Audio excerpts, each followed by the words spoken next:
Bom dia a todos, que a paz de nosso Senhor e Salvador Jesus Cristo esteja contigo, meu irmão e minha irmã. A mensagem de hoje tem como tema o caminho de Emaús. Emaús significa águas que curam, porque tinha águas termais usadas para tratamento de saúde. Na verdade, estavam em busca de um alívio para as dificuldades que estavam enfrentando. O contexto da história todos nós sabemos. Jesus havia sido crucificado na sexta-feira e já havia se passado 3 dias desde a sua morte. Ele então ressuscita e se encontra com aqueles 2 homens que estavam conversando enquanto caminhavam. Jesus então os questiona sobre o que estavam discutindo e percebe que eles estavam tristes e decepcionados. Ao analisar o texto que se encontra em Lucas capítulo 24, do versículo 13 ao 35, encontramos as razões da decepção e tristeza daqueles 2 homens. E é sobre isso que hoje iremos falar. Em primeiro lugar, eles estavam no caminho errado. A primeira coisa que nos chama a atenção aqui é que eles estavam indo para Emaús, sendo que deveriam permanecer em Jerusalém. Jesus confirma isso no versículo 49 do capítulo 24 de Lucas, após se reencontrar com eles e com os 11. Vimos que Emaús significa fonte de águas quentes. Jerusalém significa lugar de paz. Sabe o que isso quer dizer? Eles estavam trocando Jesus, que é verdadeira fonte de água viva, por outra fonte. Eles estavam saindo do lugar de paz porque não creram na promessa de que Jesus ressuscitaria.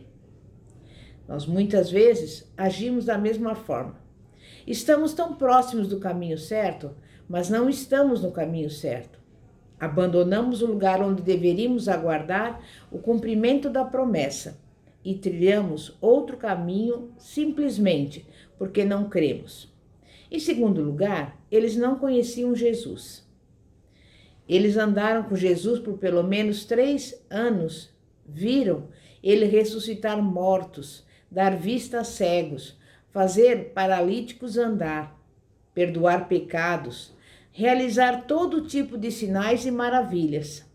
Viram-lhe pregar sermões maravilhosos, mas não reconheceram Jesus. E sabe por quê? Eles ainda não tinham tido uma experiência verdadeira com Jesus. A incredulidade impediu que eles o reconhecessem. Estavam tristes. Eles viam Jesus como profeta e não como Messias. E muitos se encontram exatamente nesta situação. Conhecem Jesus apenas de ouvir falar, ou até já presenciaram ele realizar curas e sinais na vida de outros, mas não tiveram uma experiência pessoal com Jesus. Ainda estão incrédulos, estão tristes, ainda não veem Jesus como realmente ele é, como Senhor e Salvador, ou seja, ainda não o conhecem. Eles também não se conheciam. Ao responder o questionamento de Jesus sobre o que estavam conversando, eles demonstram que, além de não o conhecerem, também não se conheciam. Disseram que o chefe dos sacerdotes e as autoridades o crucificaram. Ainda não tinham entendido que Jesus morreu pelos pecados deles e de toda a humanidade. Muitas vezes, o nosso maior erro é não se conhecer realmente como nós somos. Nós somos pecadores, falhos e não temos nenhum mérito em nós mesmos. A única coisa que nós merecemos é o inferno. Quem crucificou Cristo fomos nós. Também eles estavam decepcionados. Aqueles 2 homens depositaram suas esperanças em algo que Jesus não veio fazer, em algo que Jesus não tinha prometido. Achavam que ele iria libertar a nação judaica da sujeição a Roma. Jesus tinha algo profundamente maior e melhor para eles. o perdão dos pecados e a vida eterna. Mas eles estavam com seus olhos voltados para algo passageiro e efêmero. Ao dizer, e hoje é o terceiro dia desde que tudo isso aconteceu, eles demonstram que não criam no sobrenatural de Deus. Os judeus tinham uma crença de que a alma deixava o corpo no terceiro dia, ou seja, se algo não tinha acontecido até ali, não ia acontecer mais. E isso tudo os deixou decepcionados. Essa mesma atitude se repete em nossos dias. Pessoas que buscam a Deus não pelo que Ele é, mas porque querem a resolução dos seus problemas. Querem restaurar os seus casamentos, querem cura para as suas doenças físicas e da alma, querem uma casa, um carro, querem resolver os seus problemas financeiros. Querem tudo. Querem a bênção de Deus, mas não o Deus da bênção. E ainda querem do jeito que eles imaginam. E como se não bastasse, não creem no sobrenatural de Deus. E eles também não tinham discernimento. Em algumas versões, Jesus os chama de nécios, que significa tolo ou sem discernimento. Apesar deles conhecerem as profecias bíblicas a respeito de Jesus, não conseguiram entender que a cruz era o caminho para a glória de Jesus. A maior história da humanidade estava se desenrolando debaixo do nariz deles, mas eles não estavam discernindo, não estavam entendendo. Quantas pessoas agem igualmente hoje em dia, mesmo presenciando o mover e o milagre de Deus de perto e não conseguem discernir e estão totalmente apáticas. Mesmo presenciando os sinais proféticos se cumprindo a cada dia, continuam sem entender. Em resumo, o que nos chama a atenção nesta história é que esses dois homens só tiveram a oportunidade de mudar de rota e de reconhecer a Jesus porque tiveram 3 atitudes. A primeira, convidaram Jesus para entrar na casa deles. A segunda, deixaram ele assumir a posição de anfitrião e celebrar a ceia. E terceira, voltaram para Jerusalém correndo. Só quando Jesus partiu o pão é que os olhos deles foram abertos. Eles lembraram dos momentos que presenciaram onde Jesus ceava e partia o pão com eles. Mateus 14:19 descreve o milagre da multiplicação dos pães e peixes, onde Jesus agiu exatamente da mesma forma no partir do pão. E isto é muito profundo. Jesus tomou o pão, abençoou, o partiu, entregou aos discípulos e esses alimentaram a multidão. Jesus deixou bem claro que para nós o reconhecermos, temos que partir o pão. Quando deixamos de partir o pão, deixamos de conhecer a Cristo. Essa descoberta deu àqueles homens forças para voltar a Jerusalém, mesmo de noite. Tinham pressa em partilhar com os outros a descoberta que os fez renascer e ter coragem para enfrentar o poder da morte. Sim, Jesus era de fato o vencedor do caos e da morte. Não era a fantasia das mulheres, era uma realidade escondida, misteriosa, que só pode ser descoberta por quem aprende a partilhar, a se entregar, a sair do círculo vicioso dos interesses egoístas, para lutar junto com os outros pela vida de todos. Quando seus olhos se abriram, livres das trevas e travas por poder dominante, puderam descobrir a morte de Jesus como expressão máxima de um amor sem limites. Amor que tem sua origem no Pai cheio de ternura, gerador incansável da vida. Amor que tomou carne em Jesus de Nazaré para visitar e redimir a humanidade.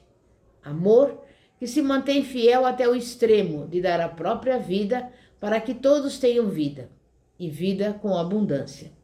Amor que foi confirmado pelo Pai quando ressuscitou Jesus da morte.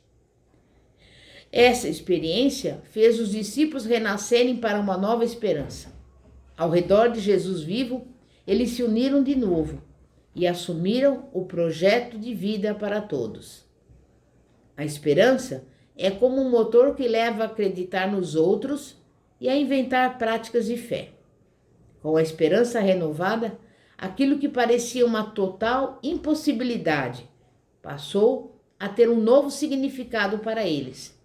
Perderam o medo, superaram a experiência de incapacidade e de impotência, deixaram de lado o negativismo derrotista e voltaram em plena noite, como se fosse de dia. Voltaram para recomeçar, para reconstruir a comunidade, expressão, sinal e sacramento da presença de Jesus ressuscitado. Desafiados pela atual conjuntura, somos chamados a viver hoje a experiência de Emaús e descobrir na partilha solidária a presença de Deus no meio de nós. Como comunidade de fé, somos chamados a reconstruir, no diálogo, na abertura e na acolhida, o projeto de Jesus, pelo qual ele entregou a sua própria vida. A solidariedade leva à descoberta da força libertadora de Deus nesta história. Com um olhar lúcido e criativo, procuraremos expressar esta fé numa solidariedade bem concreta e articulada, seja em nível de grupo, de bairro ou de cidade. Dizer articulada quer dizer que essa ação solidária deve ser comunitária.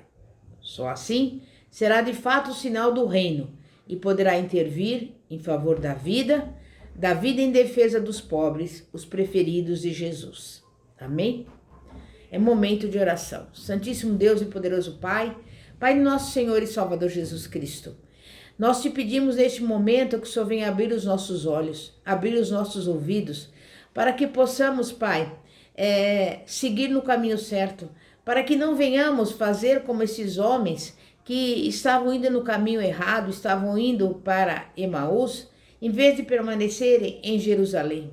E nós estamos aqui também, Pai, pedindo que o Senhor nos dê discernimento, dê-nos sabedoria, para que venhamos fazer aquilo que é certo, aquilo que nós devemos entender como necessário para aprender a solidariedade, para aprender a partilha, para aprender, Pai, a ter experiências contigo e para desfrutar das bênçãos que o Senhor já preparou para nós, em nome de Jesus.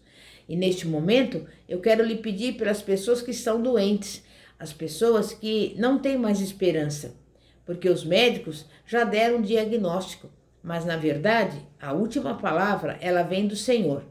E nós sabemos que Tu és o Deus da saúde e da cura. Por isso, visita essa pessoa repreendendo todo o mal, toda a enfermidade e coloca no corpo dela a saúde divina.